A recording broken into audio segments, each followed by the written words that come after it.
Salam sejahtera, anda menonton cerita di Sebalik Berita, tetapi untuk waktu ini, kalau boleh saya mulakan cerita untuk hari ini. Kita melihat kepada angka positif COVID-19 hari ini 9,180, angka paling tinggi dalam sejarah pandemik COVID-19 melanda negara. Kalau yang anda saksikan seperti yang di televisyen pada ketika ini, 4,400 angka positif COVID-19 direkodkan di negeri Selangor sahaja.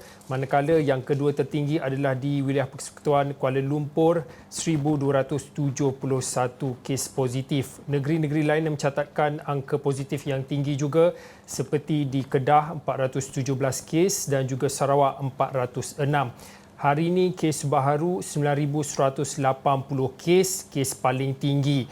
Kalau boleh saya nak terus bersama dengan Prof. Madya Dr. Malina Osman. Prof adalah pakar perubatan kesihatan awam UPM. Prof, hari ini 9,180 kes paling tinggi. Semalam kalau diikutkan angka kes kematian juga paling tinggi 135. Kalau diikutkan daripada kenyataan ataupun respon pantas daripada DG ataupun Ketua Pengarah Kesihatan, ujian saringan bersasar di kawasan berisiko dan juga PKPD dipertingkatkan dan kebanyakan kes adalah kategori 1 dan juga kategori 2. Mereka telah pun diasingkan untuk pemantauan. Ini adalah respon daripada DG ataupun Ketua Pengarah Kesihatan. Prof mungkin boleh kongsikan seberapa banyak lagi ataupun kalau ini angka paling tinggi, selepas ni berapa lagi yang boleh kita jangkakan ataupun angka yang luar biasa yang boleh dicapai selepas ini melihat kepada ujian saringan bersasar yang dipertingkatkan ini? Saya menjangkakan kes akan terus meningkat ya dalam tempoh seminggu dua akan datang disebabkan oleh tindakan agresif dan juga ujian saringan di lapangan.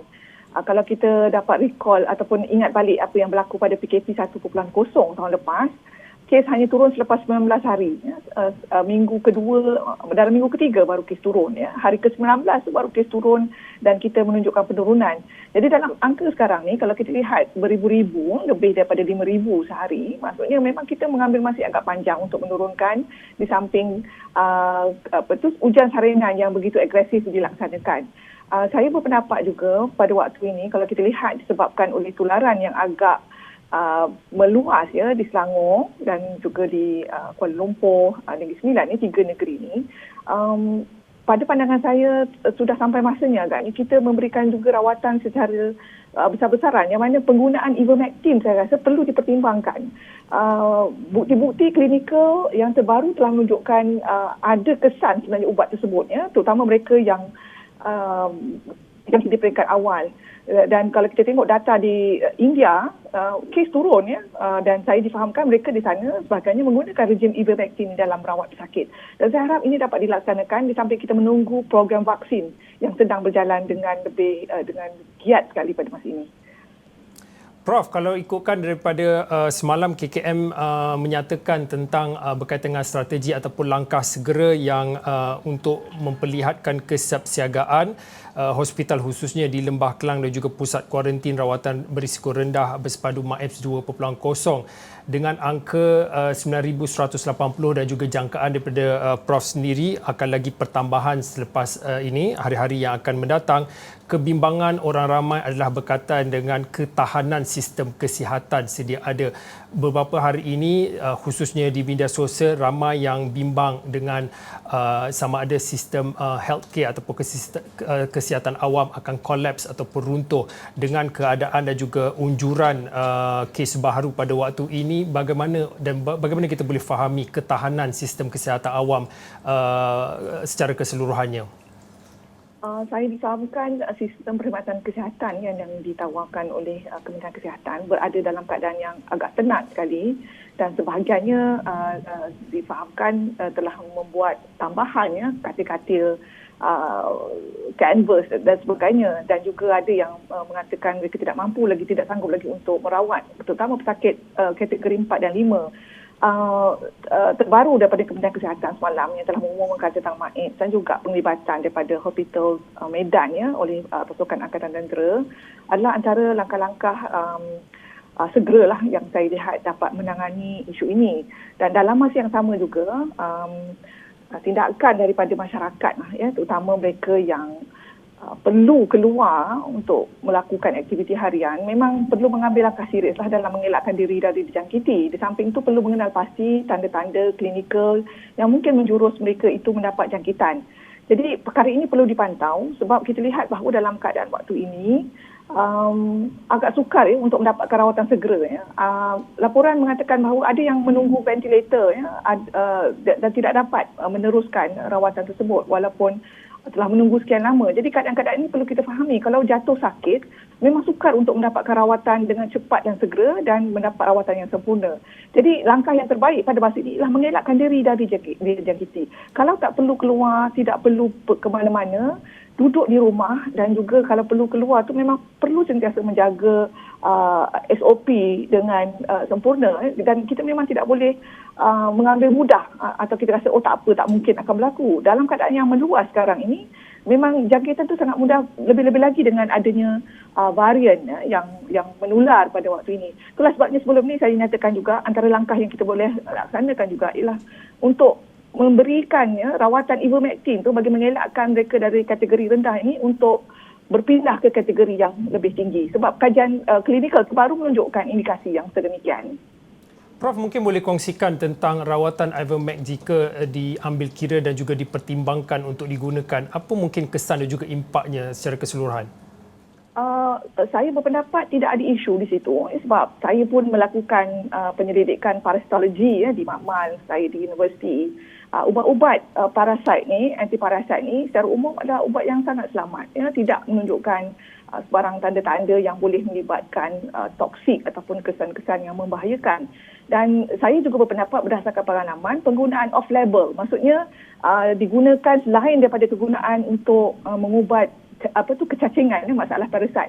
Maksudnya dalam tujuan ini kita gunakan untuk rawatan COVID-19 berdasarkan data-data semasa dan yang terkini yang telah dikompilkan tidak menimbulkan isu-isu yang pada pandangan saya membahayakan nyawa. Dan baru-baru ini pun Kementerian Kesihatan telah mengeluarkan kenyataan ia boleh digunakan secara off-label di hospital. Tapi mereka yang di klinik yang pesakit luar ni tidak dapat bertindak dengan lebih lanjut sebab kenyataan tu hanya memaklumkan di hospital.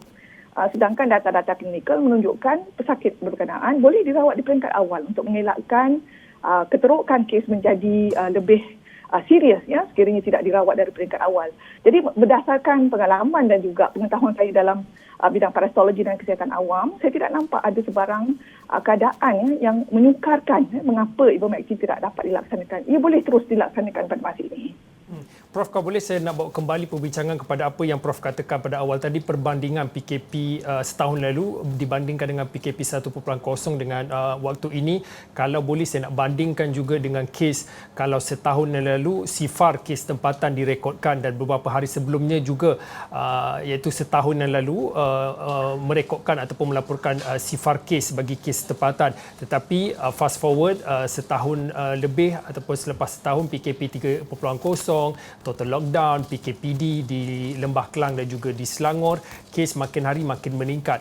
Prof, dengan unjuran dan juga dengan apa yang boleh dijangkakan berkaitan dengan peningkatan ataupun peningkatan kes baharu dalam beberapa hari akan datang ini, adakah Prof akan melihat kepada lanjutan PKP akan dilaksanakan kerana ramai yang bimbang dan juga resah PKP yang dilaksanakan terlalu meleret-leret dan sehingga khususnya yang membimbangkan sudah tentu kita melihat kepada keseimbangan kesihatan dan juga ekonomi, Prof? Sebenarnya kita sangat mengharapkan PKP 3.0 pada bulan Jun lalu dilakukan dengan sempurna. Namun ia tidak seperti yang kita harapkan menyebabkan kita terpaksa mengalami PKP yang kita lalui pada waktu ini. Dan melalui data-data yang kita perolehi, kita lihat bahawa tidak mungkin PKPD ini akan ditamatkan dalam tempoh 1 minggu yang akan datang. Sebab berdasarkan unjuran kes akan kekal meningkat dalam tempoh seminggu 2 ini. Dan sekiranya kita berjaya untuk meningkat penularan, maka kes akan turun. Tetapi bila kes turun, kita lihat di sini, kita ada kekangan pula dari sistem perkhidmatan kesihatan. Yang mana dalam keadaan sekarang ni, keadaan sistem perkhidmatan kesihatan kita agak tertekan dengan lamanya pesakit dan untuk dikurangkan penggunaan kembali untuk berfungsi seperti mana sedia kala. Jadi sehubungan dengan itu kita perlu bersedialah dengan tempoh PKPD yang lebih panjang. Tinggal lagi pada pandangan saya dalam waktu ini Saya berpendapat mungkin cara pemikiran saya ni agak berbeza ya. Sebab apa kita lihat di Selangor, Negeri Sembilan dan Kuala Lumpur ni telah mengalami tempoh PKPB ya, yang berulang-ulang dalam tempoh yang agak panjang. Saya berpendapat selain daripada penyaringan mas secara agresif tu di tempat-tempat yang berkenaan, tindakan untuk segera memvaksinkan tu memang adalah satu tindakan yang sangat tepat untuk mengelakkan penularan yang lebih meluas. Dan ini perlu dilakukan segera, dan kalau bolehlah ya, sekarang ni kalau peruntukan vaksin sedia ada untuk negara, sebahagian besarnya, separuh daripadanya itu diperuntukkan di negeri-negeri yang berkenaan untuk membolehkan sebahagian mereka itu terlindung daripada mendapat jangkitan, sekaligus kita dapat menurunkan angka-angka kes baru pada hari-hari yang akan datang. Cadangan ini mungkin agak agresif, tapi saya tidak melihat cara lain selain pada cadangan ivermectin yang kita masih tak pasti itu lagi. Dan kalau kita nak mengharapkan pada SOP sedia ada, memang ada banyak kekangan. Dan di sini saya melihat keputusannya sebahagian agensi yang mahu membuka lagi sektor itu juga menjadi satu kekangan pada kita untuk melihat kemungkinan kes dapat diturunkan dengan segera. Jadi vaksinnya dan juga penggunaan ivermectin pada masa ini bagi saya sangat crucial untuk dilaksanakan. Okay, baik, terima kasih Profesor Madya Dr. Malina Osman, pakar perubatan kesihatan awam daripada Universiti Putra Malaysia, berkongsi pandangan melihat kepada angka kes positif, kes baharu yang direkodkan pada hari ini 9,180 kes, dan kalau diikutkan hampir separuh pecahan daripada angka kes baharu tertinggi yang direkodkan setakat ini melihat kepada angka-angka yang disumbangkan daripada negeri Selangor dan juga wilayah Persekutuan Kuala Lumpur. Kalau ditambah juga dengan Negeri Sembilan, dan pastinya butiran lanjut akan kami bawakan di astroawani.com dan di Awani 745. Baik, saya nak ke tumpuan seterusnya di platform cerita ini. Sudah tentu kita melihat satu lagi cerita yang tak habis-habis, iaitu berkaitan dengan perkembangan politik semasa.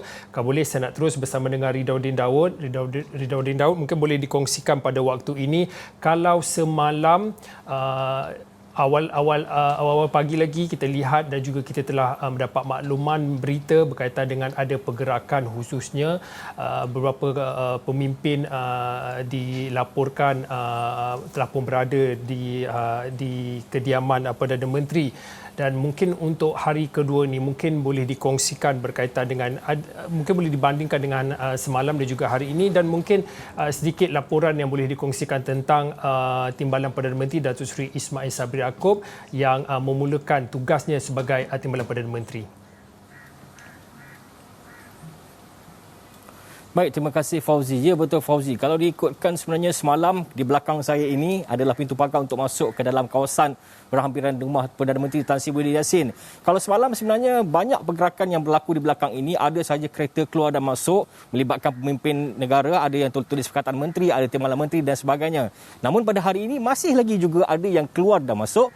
Namun berdasarkan pemerhatian saya daripada tengah hari tadi, saya lihat itu semua hanyalah penduduk tempatan, dan juga ada jugalah kadang-kadang kurier yang datang masuk dan juga mereka yang menjadi rider untuk masuk dan keluar daripada dalam kawasan ini. Jadi pada hari ini boleh dikatakan sejak dari pagi tadi sebenarnya ada juga rakan media yang mereka sudah pulang.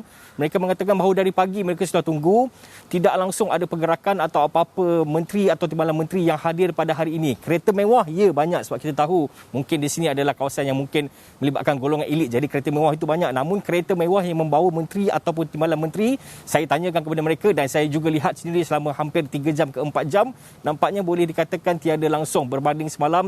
Kalau semalam dari paginya ada pergerakan, kemudian petang sampailah hujan di petang pun seperti dilaporkan oleh rakan setugas saya Fariz Azman, masih lagi ramai yang masuk dan keluar, sehingga pada waktu petang dan juga malam mungkin sudah tiada, namun pergerakannya sentiasa ada dari semasa ke semasa. Namun pada hari ini nampaknya beginilah keadaannya, agak lengang. Pasukan media juga tidak ramai berada di sini. Sekarang tinggal hanya Astro Awani dan juga ada satu saja media lain yang masih lagi tunggu. Mungkin selepas ini kita akan lihat bagaimana perkembangan dan mungkin kita akan pulang. Namun sebenarnya mungkin keadaan lengang di sini mungkin sebenarnya bertitik tolak daripada apa yang sebenarnya lebih menculik tumpuan pada pagi ini, di mana Datuk Seri Ismail Sabri Yaakob pada Jumaat, iaitu pada pagi tadi, memasuki pejabat Timbalan Perdana Menteri di Perdana Putra bagi memulakan tugasnya sebagai pemimpin nombor 2 dalam pentadbiran kerajaan. bersut serba biru ketimbang Ismail Sabri di perkarangan Kompleks Perdana Putra pada jam 10 pagi disambut Ketua Setiausaha Negara Tan Sri Muhammad Zulkifli Ali dan Timbalan KSU kanan Jabatan Perdana Menteri Datuk Jamil Rakon. Jadi mungkin itulah sebenarnya yang mungkin mencuri tumpuan atau fokus utama pada hari ini. Mungkin juga hari ini hari Jumaat, mungkin ada yang pergi solat Jumaat kerana di Kuala Lumpur kita difahamkan ada masjid-masjid yang sudah mula membenarkan untuk solat Jumaat. Jadi mungkin hari ini mereka memilih untuk berehat dan tidak melakukan apa-apa pergerakan berbanding semalam. Namun boleh dikatakan hari ini inilah yang berlaku pada petang ini. Saya jangkakan lengang ini akan berterusan sampai ke malam. Mungkin tidak akan ada sebarang pergerakan. Esok dan lusa, Sabtu Ahad, mungkin akan ada pergerakan. Kerana difahamkan sebelum-sebelum ini pun kalau melihat rekodnya, memang biasanya kalau hari Isnin sampai Jumaat, tidak banyak pergerakan. Pergerakan biasanya akan berlaku pada Sabtu dan Ahad. Dan kalau dilihat pula pada kenyataan media yang dikeluarkan agak banyak pada hari ini, di mana UMNO Negeri Pulau Pinang, UMNO Negeri Perak juga menyatakan bahawa mereka menyambut keputusan NKT UMNO dan juga backbenchers PN pula berkata mereka tidak menyokong itu semua. Jadi ada banyak orang kata kenyataan yang berlaku dan kenyataannya juga agak berbeza. Jadi saya jangkakan mungkin malam ini atau hari ini mungkin ini sajalah ceritanya, hanya berehat dan tiada langsung bergerakan. Namun esok dan Ahad mungkin akan ada pergerakan, namun tidak dapat dipastikan kerana boleh dikatakan percaturan politik sekarang ini sebenarnya sukar dijangka bila-bila saja berlaku, dan kalau berlaku sudah pasti Astro Awani seperti biasa akan terus berada di sini dan juga di mana-mana sekiranya ada info terbaru yang diterima, Fauzi. Baik, terima kasih kepada Ridauddin, dan seperti yang dijanjikan Ridauddin, pastinya perkembangan terkini akan kami bawakan khusus di platform TV dan juga platform astroawani.com. Baik, cerita berehat seketika kembali lagi selepas ini.